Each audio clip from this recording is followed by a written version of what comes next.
We should be live. You wanna hit your dual stream? Yeah. There you go. This is so exciting. I'm not gonna leave until you guys give me confirmation. No, I'm looking online right now. Yeah, I'm gonna push. I'm not gonna leave. You don't trust us? I don't trust you anymore. It's I've thinking. been burned. Look, there it is. Yeah. Okay. All right. We're good. There's something going on. Wow. And it's over. Let me know how No, audio we don't need is. headphones now. You just hear him through those. Oh, so you got rid of the feedback. We're good. So you should mute that. Yeah. Or pause it even to save bandwidth. Cool. Just close it. Yeah. I just wanted to make sure. So what do we do now? Oh, hello. I didn't see you there. How many people are online, John? We usually wait till like 50.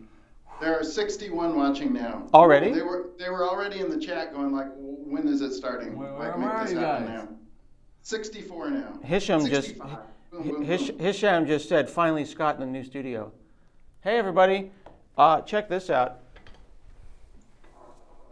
We're gonna make .NET Core run on a 10-inch floppy disk. This is a new feature, it's coming soon. It's gonna fit in 160K, but we're gonna have to make it double-sided, so watch out for that. Floppy disk? What's that? Just slide it into his laptop Yeah, there. it fits in the new Ultrabook, so watch for that. Cool. Hi friends. Hi, Scott. How's it going? I'm so excited to be in the new studio, and I've actually not been on the show in a while. And you're remote still, John. And I am. awesome. And all of your wall hangings are straight, which makes me feel a lot better because it's usually one of them's crooked. I do that. I actually intentionally put one slightly off. I learned, Scott, when you said that you intentionally have some demos fail to keep people like on the edge of their seat, you know? I do the same. I've been like known just to do that. Slightly very. It's all lies. So Just yeah. below the screen there, I'm sure his laundry is actually sitting in that corner, right? Right about there. it's true. It's true. Cool. So we're in the new studio. Dan, how are you? I'm good. Doing well. Mikhail, how are you? Everything's great. So have you've been on the show a couple times, right? I actually haven't. Yeah. Hooray! Initiation. All right. Who are you? Hi everyone, my name is Mikhail Mengistu. I'm an engineer on the ASP.NET Core team. I work specifically on SignalR, and I'll be showing the SignalR Java client today. I've been on the team almost 2 years now, and yeah, things are going great. Cool. And also from Portland. So we got two Portland people Yeah, representing here on the stand-up, which makes me feel much better and more comfortable. Sorry. With your peeps. You can come It's all right, to it's all right. Portland sometime. We actually went to the same alma mater. We went to the Oh, same that is school. true. Are you serious? Yeah. In Boston. Mm-hmm. I didn't know that. Yeah, You went to MIT? I did. So did he. Yeah. I went to Portland Community College. That's great.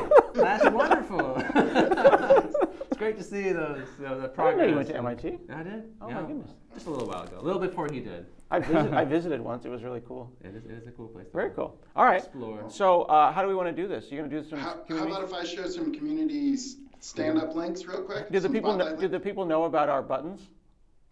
I don't know about those buttons.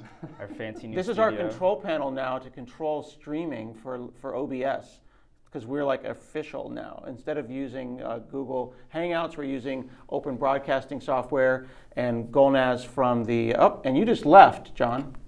Well, I switched my thing over to Oh, okay. Oh, yeah. share Well, my desktop. so we're using open broadcasting services now, Open Broadcasting Studio, the way that Twitch does it, and we've got this really cool macro button thing here, so I get to play director, which is very exciting. So if I So you should push, push there's literally a button that Galloway. says John G. Yeah. Wow. Look at that. There's a button for me. It is. Strange. There's only. That's amazing. He's the only one that has his own button. It's Yeah, he does not. It's Yeah. special that way. It is special. Cool. Okay, so I don't have I have just a few super high quality links this week. This one, I don't know how deep in depth I should go into it. This is Steve Gordon, and he's talking about endpoint routing. Yeah. But I'm not sure if you're going to talk about that. I was going to show a little bit of it, but Okay, yeah, so that's great. So I think this one's nice. So Steve goes through and he writes up, what is endpoint routing? I think previously it was talked about as dispatcher. He's been updating it based on conversations with James and other people. So the name now, endpoint routing, and my understanding high level is that this allows you, the goodness of like MVC routing, but it allows it earlier in the pipeline so your other middleware can take advantage and understand the routes as well. That's true. So yeah, cool. So he That's goes through, great. shows a small example. I'm not going to show much more of this because I don't want to spoil your fun. That's super awesome to see people like trying out the CI builds and keeping up with what's happening in the repo. Like that's awesome. I love it, and it's this great feedback loop. I've got some others we'll be showing too from people that regularly post and that we feature, and it's cool seeing the interaction between them as they'll kind of say, hey, did you check this out, or that kind of stuff. So here's a neat one from Philip. So he wrote about an iFile provider for Azure Blob Storage. So the idea here is ASP.NET has had this iFile provider thing forever, and the idea is you can abstract away, you can talk to something as if it was a file, but it's not a file. So the idea is like people have used this for things like reading assets out of like a NuGet package or something like that. So what he's doing here is he's actually set up Azure Blob Storage as an iFile provider. So what's neat with that is in one place you register your Azure Blob Storage, and then anywhere else in the site you can just interact with it as if it's a file under /files. So meaning you can just refer to the code as if it's inside your app, and boom, magic. So Sweet. I think this is really, really cool. So I'm going to keep an eye on that one. This one's interesting. John Bristow just so this is from a survey. This is survey data. This is definitely weighted towards if you scroll down to the bottom here, it talks about this is from an online pop-up at Telerik.com. So this is weighted towards people who are buying, or on the Telerik site.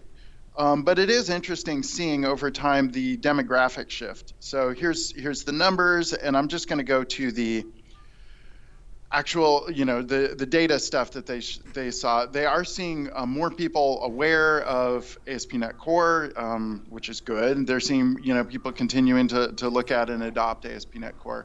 I did think it was a little interesting that, this is folks who are just kind of getting on board with ASP.NET Core, and he's worried about their awareness of Blazor, which is completely new and experimental. So I am not so worried about that personally, but I thought this was really cool, seeing the kind of change over time as people are getting more involved with ASP.NET Core. All right. Blazor. Near and dear to my heart. Yes. Yeah.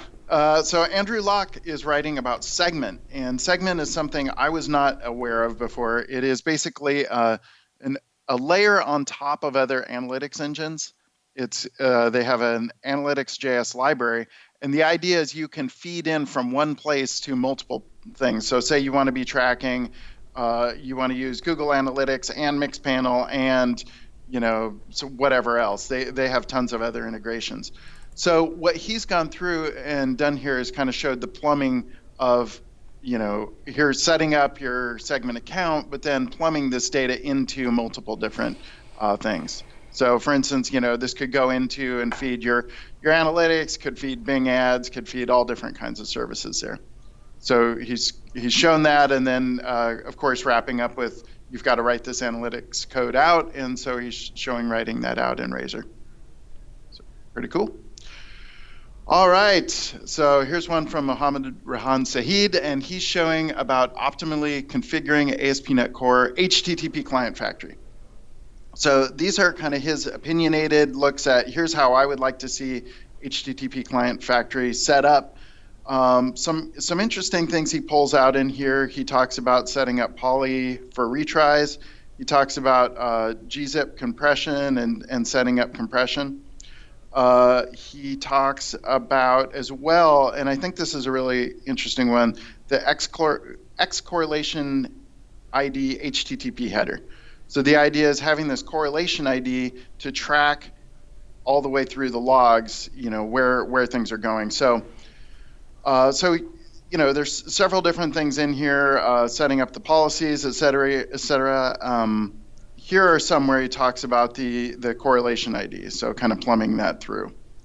And of course, as always, he's got a GitHub project where you can dig into the code. That almost seems like a bunch of stuff that could be in like a NuGet package, like his apply these conventions or policies to my HTTP client factory as like just a broad convention across the board. I don't know. It's if he feels like those are good practices just for any app, maybe that should be something that could be pre-built and just added to an existing application. You're right. Yeah, that sounds good. I'll ask him about that. Okay, here's David Pine doing a walkthrough of Blazor. So here he's just kind of overviewed. He previously did an interview with Steve Sanderson about Blazor. Here he's just kind of pointing people to the getting started stuff.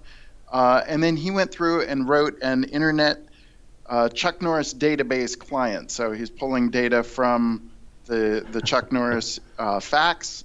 And so here he's showing how to do that, going through and setting it all up. So it's nice as a walkthrough. And then at the very end, you end up with the Chuck Norris. So here we can get information about Chuck Norris. What is he carrying? What is that? It was like cookies? I'm not sure. Smoothies? I think those are smoothies. Protein shakes. Okay, That's yeah. interesting. I wouldn't think Chuck Norris needs protein shakes, but there you go. All right, big exciting post. This one is about Bing.com and their move to .NET Core 2.1.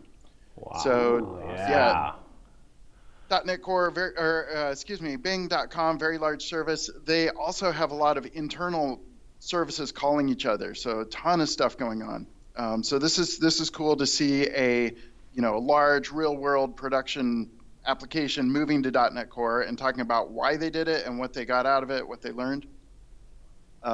So as they talk about in here, this is things like their view logic is written in Razor. So this is kind of all the way up the stack. It's not just some .NET Core stuff in the background. So some neat things. This ready to run images thing is exciting. So the idea there is, when you deploy your code out to a server, there's still some JIT that goes on. And with ready to run, that kind of engine step happens at build time. And then you're pushing that out. It's already pop it on a server and it's ready to go. So that's exciting. You see here the performance. So this is showing their server latency dropping 34%. So that's neat. Then take some time on this. It's easy to kind of scroll, to skim the post. Can you Control plus that for me? Sure. Thank you. And go back to that chart for a second, because that's the real. That's a beautiful chart. That drop in latency is what, 34%? Mm-hmm. Yeah. Thanks. This is huge. So this next part here is really interesting, and I recommend kind of digging through, clicking through on these links here. What they're showing is, here's why they got that 34% jump. So they dug in specifically to their performance data and showed what was going faster. So these are the kinds of things, like as I've been doing .NET Core talks lately, and I'll tell people, like, this is why being on .NET Core is so great. Every release gets you all these performance benefits that are just magic behind the scenes, right? So if you're checking string equality and you move to .NET Core, your code gets faster.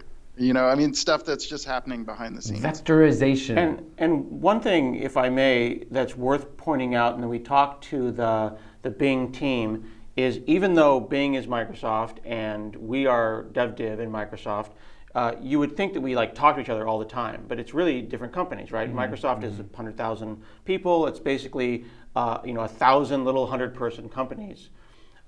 If Bing wanted some modification to the CLR fundamentally, or they wanted to change C# fundamentally, it's not quite as easy as just ringing us up, demanding a feature, and fitting it into the thing. The fact that .NET Core is open source literally allowed them to modify it, change it without talking to us, and then their negotiations change. They can show us, well, here's a thing that we want, here's a feature we want, here's a drop that we did. And contribute back? Did we get some good contributions back from the Bing team, I assume, as part of this? There's going to be features in C# 8.0 that are modified specifically because Bing found them to be useful. And if we weren't open source, it would have made the friction between organizations greater, and we might not have seen that cool feature. That's cool. Mm-hmm. Yeah. And some of the things on this list, actually, I think it was this call this is an internal call optimization. And that was something where the Bing team said, hey, we could use this, or there was an open issue, and the .NET Core team was like, not sure if this is going to be useful. And then the Bing team like prototyped it and said, look, here are the performance improvements we get. And because of that, that's why that feature shipped there. So so this is some really cool stuff. Like call I wasn't aware of that. There's something that's been around for a while but wasn't inlineable, and this is call I is like or Kali or whatever is a it's like pinvoke but a lot faster. So in certain cases things can go. You can make internal calls much faster. So one other really cool thing here is this runtime agility. So the ability to have Xcopy, side by side, CI, all that kind of stuff, being able to roll things out so much quicker. This is pretty big that this is a huge application, and 2 days after .NET Core 2.1 was released, they were live running on it. So neat stuff. Cool. This is just a quick one. Giraffe, this is a You got to make that bigger, my friend. Thank you, sir. So Giraffe is an F# based web framework, right? Yep. So Scott, you've done some posts on these in the past. I think you covered Giraffe as part of that. Right, and it's really cool the way that they've plugged it into ASP.NET Core. Like you can see right there how the add Giraffe extension method registers the dependency. They're basically using parts of ASP.NET Core that they like, and the parts that they don't want, they just plug into the pipeline and they take over. So it's really the best of both worlds, and it makes a really comfortable environment for F# people. Yeah. Cool. So it's neat to see the continued, like they're continuing to build out on this. Big feature here is this updates for authorization policy and policy-based authorization. So yeah, a lot of good stuff. Last link that I always end up with as we get closer to .NET Conf, just reminding people. So one thing a favor I would ask of you, even if you're totally aware of .NET Conf, go ahead and save the date so we can kind of track and get an idea of how many people are planning on showing up, that kind of thing. So yeah, we've got a cool agenda. The agenda's been published. Last year we had 70 submissions. This year we had over 200. Can you make that larger, John? Well, I'd rather people just go and read this on their own time. There's a lot of stuff, right? So, but there's a lot of different. And there's a lot of local events, aren't there? Well, yeah, I'll get into that in a second. Yeah. So if you go through and look at the speakers, there are tons of speakers from around the world. And this is the thing. We've got local events, but we also have day 3. Actually, let me go back to this agenda. .NET Bot's going to be speaking. I saw that. That's true. Mm-hmm. That's exciting. So day 3 of this, we're going all around the world. There are Twitch live stream things from all around the world. It's going round the clock. So this is great. We've got people, we've got every continent speakers presenting from, so that's crazy. And then local events, this is neat. So we have over 100 local events. So this includes live viewing parties during the event, the 12th through the 14th. But then we also have we have follow-on events that you can go register for. So these are all around the world. These are places, near you. So number 1, find one that's near you. If there is not one near you, you can register a new one. So you can go and create a new event and tell us about it. Even now. What's that? They can do that even now? Even now, yeah. They can go. So we have some swag we have sent out to events that have already registered. Can't promise we'll get you swag if you register one late, but still, if you want to have an in-person event and tell us about it and get on the map, we're happy to add you. Awesome. Yeah. Hooray, I'm done. Shiny. I will share out the links in the chat and put them on the description. Cool, thanks. All right, cool. So we're going to share your screen, sir? Sure. All right. We can do So click. So we thought we would spend some time talking about what's coming in 2.2, specifically in Preview 1. We've been hard at work on 2.2. We've already saw some of the community apparently is on the ball and already looking at the bits and trying things out and writing content, which is fabulous. But Preview 1 is pretty much done. It's not public yet, but maybe this week. Like we hope to have it out this week to have the bits that you can install and start using and start playing around with the features. It is early in the 2.2 milestone, so things are still being worked on, things are being polished, so there certainly be bugs. I would say this is more like an alpha quality preview for this release. But we expect to have a couple more previews over the course of the remainder of the year before we then ship it. And I think the goal is to have it shipped before the end of calendar year of 2018. That's what we're hoping. We'll see how the releases go. But this is all the new stuff that's going to be available to start playing around with in Preview 1. And I thought it might be fun just to take an early look, an early preview of the new features that are coming in this release. So new stuff, the new templates are being updated with getting like a facelift. We're moving from Bootstrap 3 to Bootstrap 4. And I think we're on 4.1.3 now. So we're trying to keep up with the latest releases in our third-party dependencies. And so as part of doing the Bootstrap 4 update, we also did a bit of a design cleanup on the templates, simplify, make them a little cleaner looking. We also updated the SPA templates to update their dependencies, and we moved to Angular 6 specifically for the Angular template. And I think Angular 7 actually is slated to come out somewhere later in the fall, so we may have to do another update. I don't know. We'll have to look and see how their release goes. HTTP2 is coming in this release. We've been actually working on the HTTP2 for a while. It's been a while, hasn't it? Yeah, I mean, HTTP2 is a pretty involved spec, actually. When I talk to the devs that are working on that protocol implementation, they make it clear that this is not as simple. I mean, HTTP1 itself was not a simple effort. That took, honestly, like well, I would say even a couple of releases in the ASpec Core before the Kestrel implementation of HTTP1 really came of age. Like for a while we were doing that thing where we were saying we really need to run Kestrel behind some sort of proxying server like IIS or Nginx, and it took a little while before we even were comfortable with putting it as an edge server. So HTTP2 is an even more complicated protocol, and but we've been working on it, and we now have bits that you can try out with Preview 1, and we'll see a little bit of that. IIS in-process hosting. This is the ASP.NET Core module. Like historically, that's been an out-of-process model where all your requests get forwarded to a .NET .exe process effectively, and that has performance implications. We've been looking at for a little while, trying to improve the performance of that setup by moving the ASP.NET Core logic into the IIS process itself. So you don't have to have that overhead of having an IPC channel communication from the IIS process to the .NET exe process.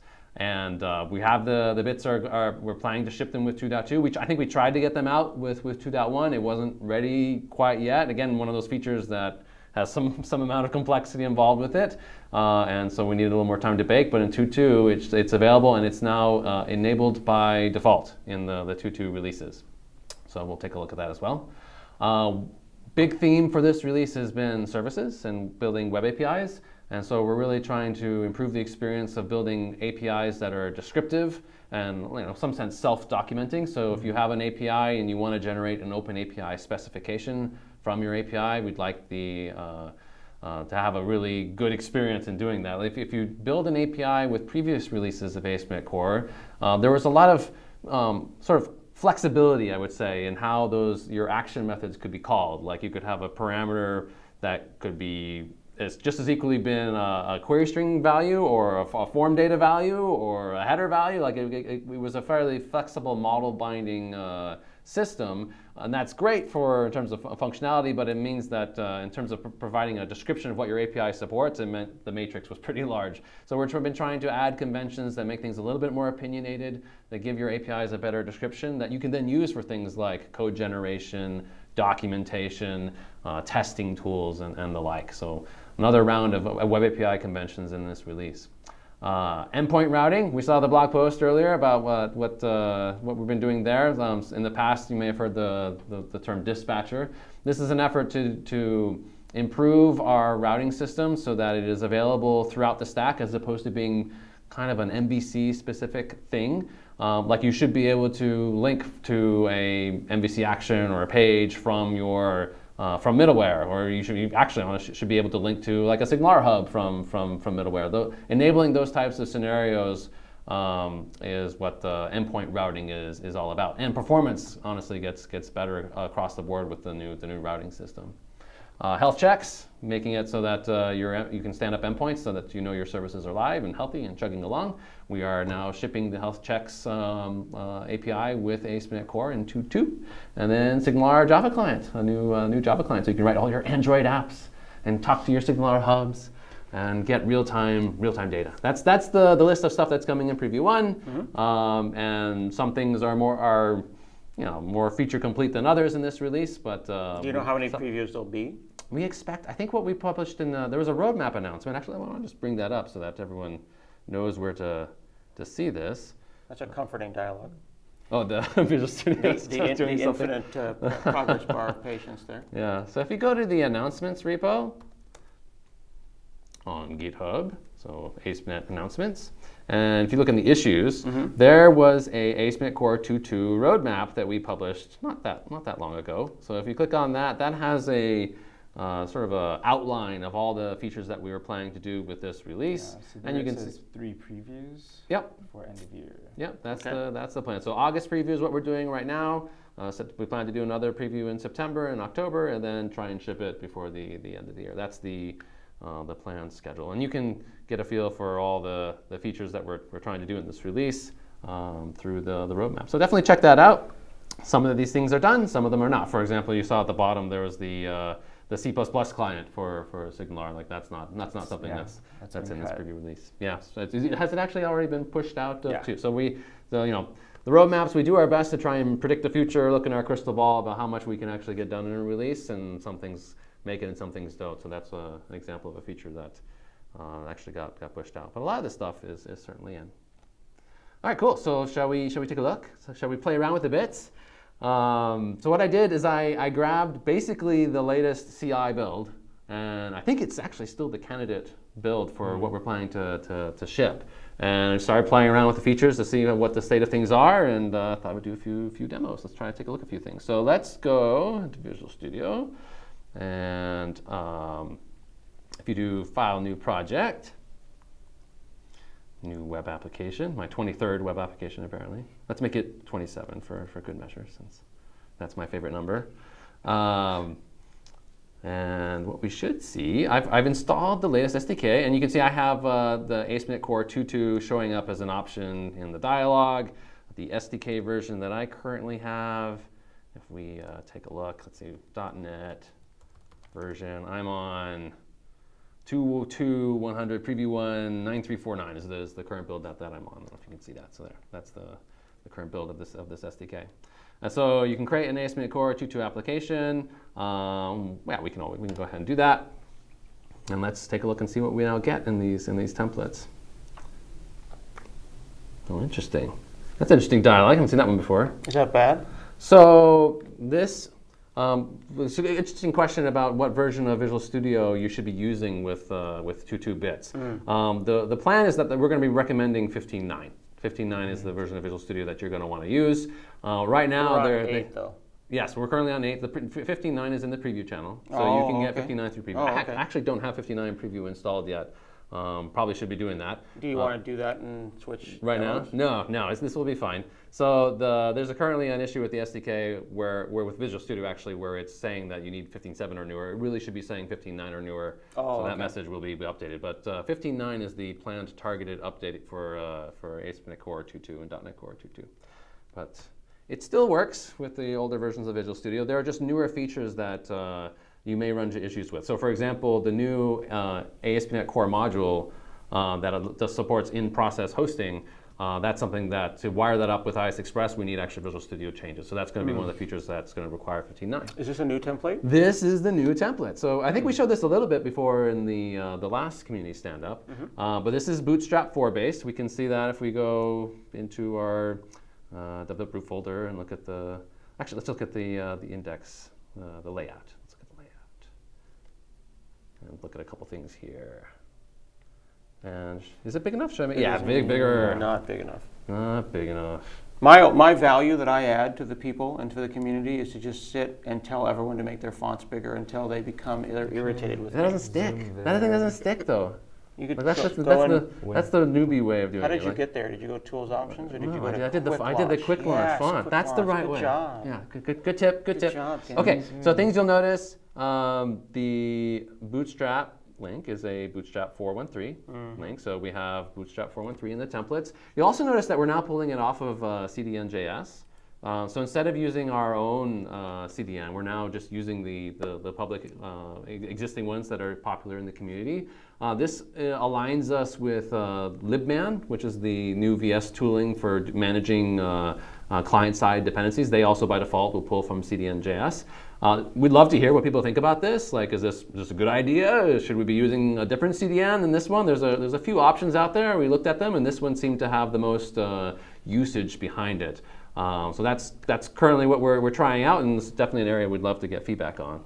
And one nice feature there is it's more likely someone might have those files already cached on their machine, right? If it's a popular exactly. CDN. It's a fairly commonly used CDN, so you get that additional benefit. The other things you'll notice about the template is that it's much more minimalistic than previous versions of the template. The jumbotron, I call it like the billboard that we used to have in the old template. With the carousel, sliding in. Yeah, the carousel, The exactly. carousel is now gone.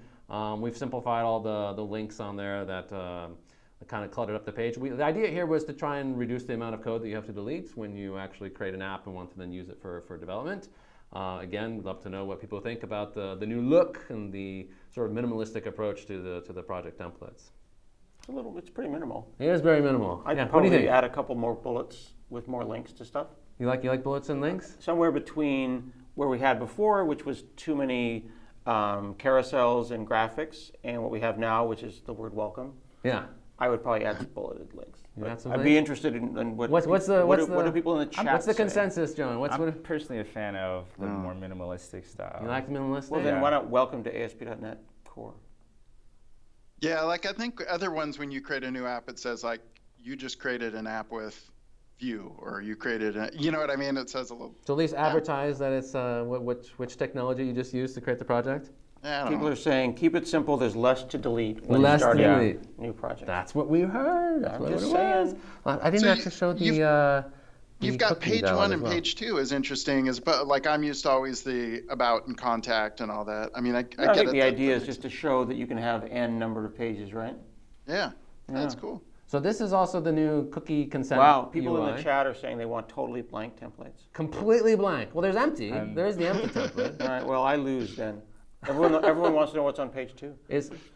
Yeah. I want a jumbotron with happy business Oh, people that's a nice shaking hands. GDPR thing, isn't it? So yeah, there used to be that the cookie consent dialog would or UI would like cover up the the nav bar, and people didn't seem to like that. So now it's a dismissible thing cool. below the nav bar. What's another interesting is page 1 and page 2 actually don't go anywhere. They're just showing you how to use the nav bar. We didn't actually even add in page 1 and page 2. That was based on like the Bootstrap theme that we based the template on. They had that similar pattern where they just had some links in the nav bar, and we're like, this is how you do nav bar links. The thing I don't like about that is you're brand new to ASP.NET, you've just shown up, you see this nice empty template, you click on page 1, and you see this goofy looking URL, and you think that that's the way to do things now. Yeah. But if you actually had a page 1, it would say /page 1. Right now, as a new person, I'm like, wow, Scott, you were very I don't observant. like ASP.NET's This- goofy looking URL. This is actually an example of like why this is an alpha release. Like this is actually a bug in the template. Well, then ignore everything I just said. The page links on this, like this is a Razor Pages based template, but currently the page 1 and page 2 links that are generated are using the MVC pattern of specifying an action and controller. Wouldn't they have then said /home/index? Well, because there is no route for home and index to fill it in, then you end up with the routing pattern where you end up with the action and controller end up in the query string. So that will change. That would be just page 1. Okay. That would be correct. So yes, we will fix that. So what about But then it would be a 404. if I did have identity? Go ahead. Sorry. If I did have identity, it'll just go page 1, page 2, log or register. Yes. So if you add an identity, you get the right register and login links, and you get the normal identity UI, and those appear on the upper right-hand side as well. I realize that everyone who is on chat here is saying that they desperately want us to have nothing, but there's got to be at least one additional page. I'd be curious, for the people that are saying they want nothing, is the empty template exactly what you want? Or is even that not enough of nothing? People are saying links that do nothing are misleading. Okay. You need to be able to show routing in the template. Okay. You need to add a new template for these scenarios. A couple of people are desperately asking for a left side nav bar. I think nav bars are up to Bootstrap, so we're probably not going to do that. But I think the point is there are two kinds of people. There are people who understand that empty is all they want. but then there are the rest of us that understand that a new person needs to at least see something. You know? Yeah. What's my 10-year-old going to do at this point? The get Couple of started, bullets the and get a started link. project template that you do the first time you use ASpec Core or .NET Core, I think needs to have a little bit of stuff in it. It needs to have some pages, needs to have some links, needs to show you how to do a few A things. couple of tag helpers. For the people that are doing like day-to-day development that have already done the getting started experience and want a starting point for building their next app for a new project, I'm guessing that that's what the people that are asking for empty, that's what they're Right, looking so I for. just think that in the refreshing of this standard or default template, let us put extra attention on empty. Okay. And I would love to hear from people what they think about the existing empty template. Like, is it what you want? Like, I think empty right now has just like a single middleware that returns hello world. Right, is it too empty? Yeah, is it too empty? Like some people have asked, can you take the empty template and just add a single page or add a single controller or something? Like at least have MVC concepts in the empty template so that you know how to use that. But that makes it less empty. Is that too much? Like we'd love to hear what people's thoughts on that. Obviously, we're not going to be able to. Maybe we won't be able to make everyone happy, but we'd love to make the majority as happy as So possible. like our empty template has like the middleware which just writes the response hello world. But like if you look at like Node and Express, they have like basic routing and it just has like, it gives you a page. It's like welcome to Express. Right, I almost feel like the one that we just saw there was almost an appropriate empty template. Right, I mean that's pretty darn This empty. has got Bootstrap in it. This has got like Now all sorts of stuff. Show me the other one. So this is the new Spot template. So the Spot template still does have some content in it. Curious to hear what people think about that. For people who want to, I see, a little more context. A little bit more content. We did shift the Spot templates to, like, we decided that the templates should be consistent in terms of their nav bars. Like before, the Spot templates had a left nav. So now it has a top nav. It still has the same functionality as before, a counter and a fetch data page. We went for consistency here instead of a left nav, but let us know what you think about that. I know that people hate deleting stuff, but I tell you, I'd put in a link to the ASP.NET community stand-up. You know what I mean? On the homepage? You got to tell people about community. Then we end up with the carousel this again. Is my job. I think a list of bullets is not a bad thing. It's the battle against marketing. So just to But show in the interest of time, what else do we got? in the Angular template, just to show that this also now has Angular 6. So if we look in the package.json file for this guy, you can see it's using Angular 6 across the board. I think Angular 6 is now up to 6.1, so we will update that as the Angular. It'll be as on our releases go 6.2 along. by the end of this call. Yeah, well, maybe 7. Like 7's supposed to come out in September, Are you serious? October. Yeah. Oh my goodness. So they move pretty fast. It's like Chrome. This is actually one of the reasons why we're thinking about taking the Spot templates and not having them baked in the SDK, because they need to update whenever the client libraries update. Right. And we can't ship an SDK release every single time Angular decides to push a release or Bootstrap decides to update. So we're thinking that maybe all these templates actually just need to be just NuGet template packs in on NuGet. That's the current thinking. We're not going to do that in 2.2, but future thinking, that's what we're looking at. Okay, what else should we look at? Let's look at the wire a little bit for this project and notice something that's happening on the network. So if I refresh, you notice there's a protocol column down here, and it's showing H2, which is an abbreviated version of HTTP2. So this application out of the box has HTTP2 turned on. And you're talking to Kestrel. Yeah, this is talking directly actually, in this case, this app is going through ASXpress. You ran this in Visual Studio, so you're on ASXpress. Should we do that? You have Express in the corner there? Yeah, Express. I'm impressed that you're running this on battery, too. Good job. Oh, it's gutsy. We It is got gutsy. half the It is very time to go. Should we try it on Kestrel? Like, I haven't actually, let's do a test live. We're gonna break Let's go something. for it. Let's do it. Now the circle of patience now. No, what have you that's not- done? Hold on. Debugging now? Yeah. Wow. This is like a daily build, so don't judge us. Let's kill that. Stop. The fan just turned on. It's because your homepage is too empty. Here we go. It's true, yeah. Okay. If you had more links in the homepage, So it would be faster. Kestrel now has native support for HTTP2. So things that we support here now, like HTTP2 has the multiplexing of the connections, so you can have Does multiple it say streams. anything about HTTP2 in the little DOS box? No, it doesn't. I feel like it should. Okay. Yeah. I'd like to know. That would be interesting. I don't know. I mean, I'm kind of I'm a little OG in that I when I learn about HTTP and I teach classes on HTTP, I open up Telnet and I make the students Telnet to port 80 and then type HTTP. I need to refresh my knowledge of HTTP2 to know if such a thing is possible anymore. 'Cause Sure. There's value in understanding. So in the .NET Run experience up at the top here, in addition to just URLs, it'd be Just a nice to heads say up. like, by the way, you're binding to not just HTTP1 but also HTTP2. Just like we That's tell good them to go. about SSL, we should tell them about that. So HTTP2 is working with Kestrel. Things we do support the multiplexing of the streams, the compressed headers, all that stuff. Things that we do not support. We don't support server push.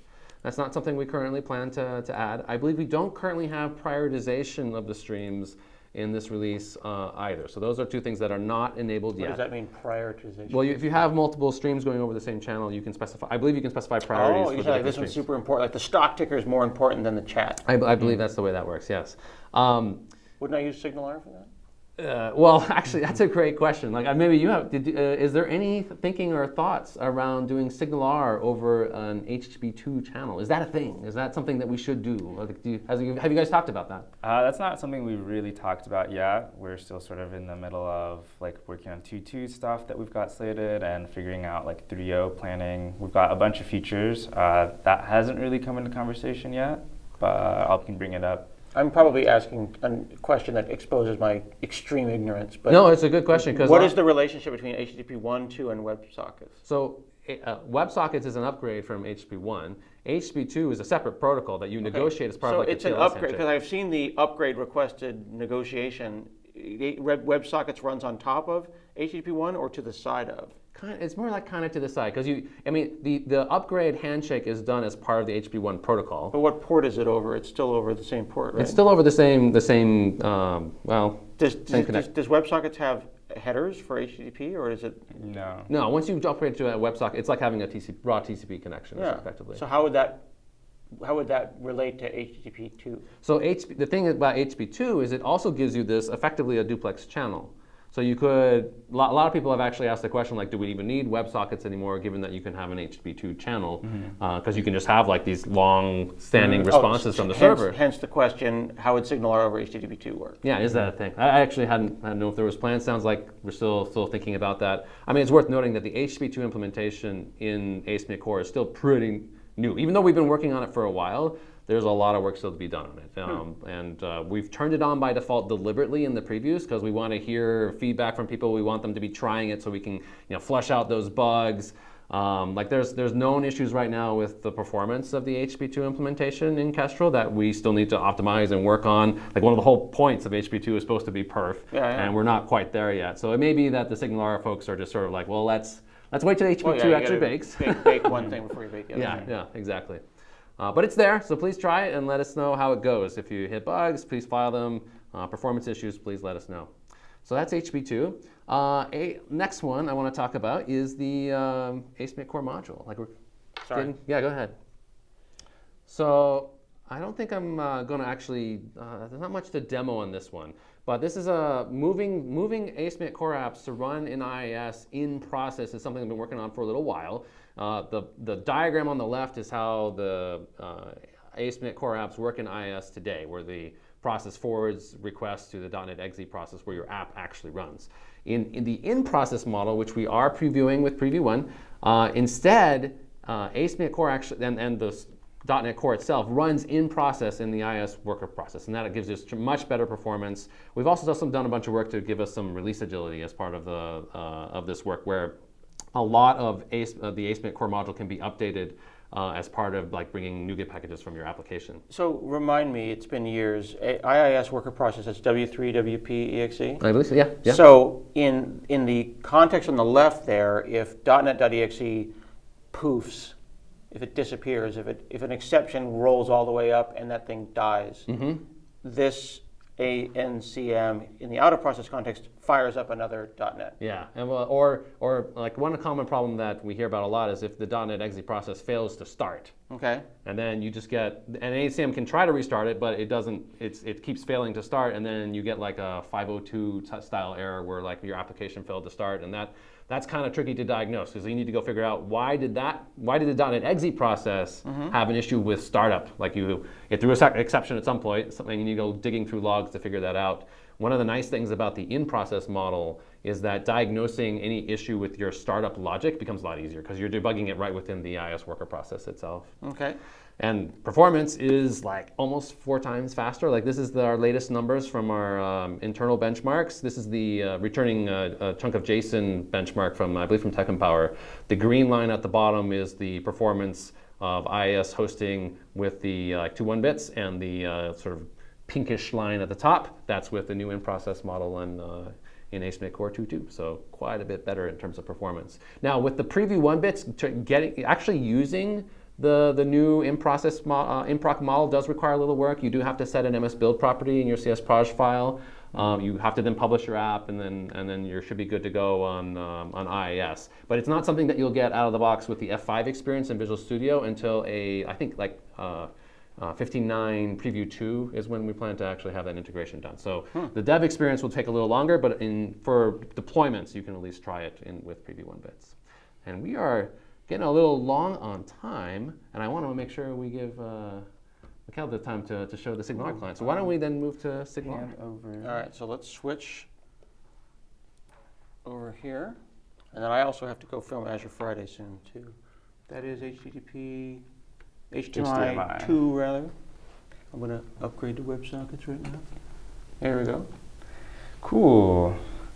So yeah, here I'm just going to go over really briefly some of the SignalR Java client. So, And is this out or coming? What's the status of this? So technically there is a staged public build available, but our official preview 1 bits will be available this week, hopefully. We have a candidate build. Cool. So I just want to show you how... I think you have a PR out with this particular sample on the SignalR samples repo. So Yeah, if you want to go yeah. poking around in the SignalR samples repo, you can see the code that he's going to be showing you today. And I'm going to give you an opportunity to make your fonts bigger before Oh, before I publicly shame you into making your fonts bigger. Can I do this? You can do that, but it's not a live view. So as long as you're not changing any code. That's using Zoom It? Yeah. Yeah. You Okay. can't type. Sure. Okay, cool. So basically, this is just a Java application. What freakish IDE are you in right here? This is IntelliJ IDEA. So basically what we have here is what we have to do for now, because it's not a public build yet, we have to define our staging repository. And then from there, we can add the SignalR dependency. So we just add another sort of node within our dependencies tags. And So this is like Maven? Yeah, this is Maven. Okay, so this is the Java NuGet. This is like evil Spock with the beard and the whole thing. The dark side. The dark side. Yeah. Okay, cool. So in a parallel universe, you say com.microsoft.asp.net. Yeah, artifact ID SignalR, and then Okay. the version number. And then if we go over to chat, I just wrote a simple chat application which news up a hub connection, takes input from the scanner for defining which SignalR server you want to connect to.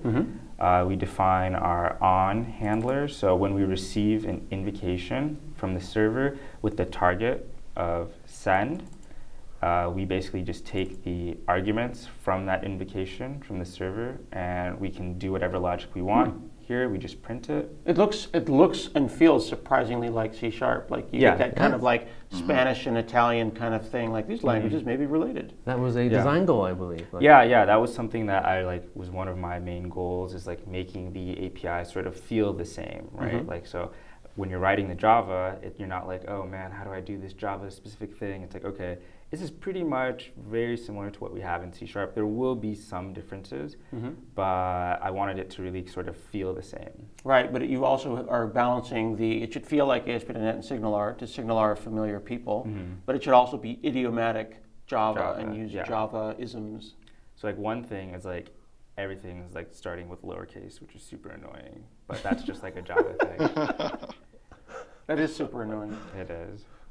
If I make everyone upset and zoom out, if we run this,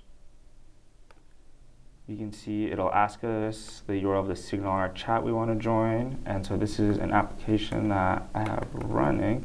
This is an ASP.NET application? ASP.NET application with SignalR server configured. We specify the hub URL. So that's ASpec Core. Yeah, ASP.NET Core, pardon me. Excuse me. Not to confuse people. And this is the application here running live. So if I have a different client here, this is using the JavaScript client. If I hit broadcast with the message browser, if we go back, we can see that we have this printed. We received that invocation. So we can say from here, hello from the console. And if we hit send, we should be able to go back and see that. Hello from the console. Yeah. Okay, and cool. then if we go one more window over, we can see the look at you actual with the cool virtual desktops. And yeah. we can see very similar. So this uses Android Studio in general uses Gradle rather than Maven, so we can see how we would bring in the SignalR Java client here instead of, or we still basically have to define this repo, the staging repo. So it's very similar. So this is in our project level build.gradle, and then for the app level build.gradle, we have to, in our dependencies, similar to Maven, add another node, and we just define it the same way, it just is in a different shape. It's one line instead of like 7. So we have com, Microsoft ASP.NET, blah, blah, blah, and there will be information in the 2.2 preview 1 blog post with the updated like build numbers for like the actual like release preview 1 build. Yeah. How did you debug this stuff? Is this like a Wireshark kind of a situation where you're like watching bits on the wire, or are you like, how much of this are you able to abstract away, or are you looking at the protocol and watching things go by like byte by byte? Like when you were debugging writing, actually when you're like, oh, I guess I got to write the Java client for SignalR now. Like, are you drawing on whiteboards of like byte alignment and trying to figure out how things work? Like, how low level was this? Well, I mean, essentially, it's like we have our hub protocol like spec'd out totally, and it kind of just starts from, okay, what is like the quickest way I can just get something like written in Java to connect to a SignalR server? Like literally just find a WebSocket library, plug in a URL, format the handshake, and then send it and just get anything. Get some kind of ACK. Yeah. Like just connect and like get a positive response. And then from there, like making it look more and more like a client. So it's not like writing out all this stuff and figuring out like making it look professional from the first go. It's like literally get start to work and then build the client around that, and then sort of make it look more real and have it feel like the C# and JavaScript client. Did you bump into any problems with Java, any robustness issues, or does it work pretty solid? So one thing that you can see here is like, for like the, let me see if I You can probably go. I want to see the Android app run. I haven't seen it run yet. Is it Let's running? just- Oh, just- sorry. So we'll run it here on Is it the Android app in the iPhone skin? What is that? It's a Pixel actually. It's a Pixel? Yeah, So, yeah. it's just like the white. That was Yeah. correct. Oh my God, it's true. So essentially, let's see, can I make this big? You running Haxi, or which emulator are you using here? This is just like the built-in, like out-of-the-box Android emulator, which is like really impressive because I've been doing Android development like back in school, and it used to, when you hit run, you could like go run to the library, Like come wait a back, year. get a snap. But like no, it's really working well now. Snappier. So if we say hello from, let's fix the case in Android, and we hit send. I'm afraid I need to run to Azure Friday. They're waiting for me. There it is. That's sweet. We've got Android running. Yeah, and this is just a simple app that I have. It will be posted in the SignalR-samples repo. Until then, I just have it like on my personal GitHub, but you'll be able to see it there in the SignalR samples repo. But yeah, this is SignalR, the Android or the Java client running on Android. And you call it 0.1 right now. Yeah. How will you decide 0.9, 1.0 release? I'm not super sure. I'm not really in charge of like the version numbers. I believe the plan is to ship it in line with the 2.2 release milestones. So, Okay, cool. So this will come with 2.2. I mean, subject to change, of course, as always, because these are previews and we make decisions based on what we hear from customers and so forth. Keep going. If you need to keep going, I'm just going to run into Oh, the next we- studio. okay, yeah, You have sure. lots of time. Just remember to push both this button and that button when you're done. Okay. Well, Okay, so take we'll your let time. Scott go do his Azure Friday thing. That was awesome. Here, And do you then, want let me HDMI pull back? back then. I'll show just a couple quick more things. Here you Take your go. time. And let's talk a little bit about routing. So these are the numbers that we're seeing now with the MVC route, the new endpoint routing system in ASpec Core 2.2. We're seeing about a 10% performance bump with the new routing implementation.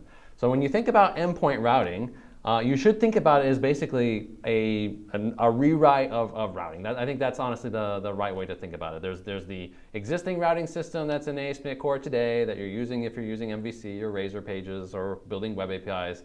We're doing another turn of the crank, and there's a couple reasons for that. One is to get performance benefits like this. Another is because we really would like the routing concepts to apply broadly across ASpec Core. You should be able to use link generation from middleware to route to a hub or to an API action or to a controller action in your application. So that's the goal. As a result, there are changes. I thought already we kind of did some stuff with that, with like way back in the day, routing came out with MVC, and then we're like, oh, this should be plumbed in through everything, like back even with web forms, right? We kind of rolled it back into routing being kind of a more global concept. I hadn't. But it's true. It's true that the routing middleware is a decoupled piece, but each route is basically each route is kind of like its own world of implementation. Like you have to execute the route code in order to figure out what does it do, and all of that logic really ends up being MVC logic. Like there's no notion of that being something that's sort of independent that you could use from like a middleware. Like there's a lot of stuff that happens in routing that actually happens at the MVC layer that's built on top of the core routing abstractions, but ends up being really only useful to MVC as a result. We'd really like to make that functionality more broadly applicable, is really what this is all about. So, and I hope you don't mind throwing in a few random questions here. We've talked, I'll keep them short because I know we're time-wise and all that, but we've talked about like, hey, it would be nice to have them available in middleware. What are some actual like uses of that? Yeah, How would I actually make use of that? So, like if you want to have middleware that generates anything with links, like generates either a page or errors or whatever that needs to say, and by the way, this is where like here's my privacy page, or here's my, I see, trying to think what would be a great example of this. If you wanted to generate documentation for your API, honestly, you could do this at this layer now by scan. You can inspect and generate links for anything in your API from a middleware layer and have it be a reusable component. So that's something you could do, as opposed to having to have that live in the MVC layers. Okay. Yeah. And maybe this fits in. Eugene just asked you a question. Does endpoint routing make it easier to support adding new routes to MVC controllers dynamically, not just at startup, but add remove routes like that map to a controller? I don't know. Like for dynamic addition, it's not something that as far as I know, that we've been targeting. It may be, but I don't know. Honestly, the answer to that one, if this is really has a dynamic support. It's more about making like the route table inspectable, making the notion of what the endpoints are known up front, making them things that you can route to up front without having to get to some point in the pipeline where you then have to execute a bunch of code to figure out, well, what are all the endpoints that I could potentially link to? That's the high level idea. I'll show you just a quick app that demonstrates. One last that. question. Yeah, go ahead. How does this have any changes to attribute routing, or does attribute routing just continue to do what it does? The programming model for attribute routing works the same way. This one. So like you still add the same attributes to your controllers and actions. The underlying infrastructure that's actually resolving the routes and doing the linking is being replaced, and so you're getting the new implementation of the routing system under the covers.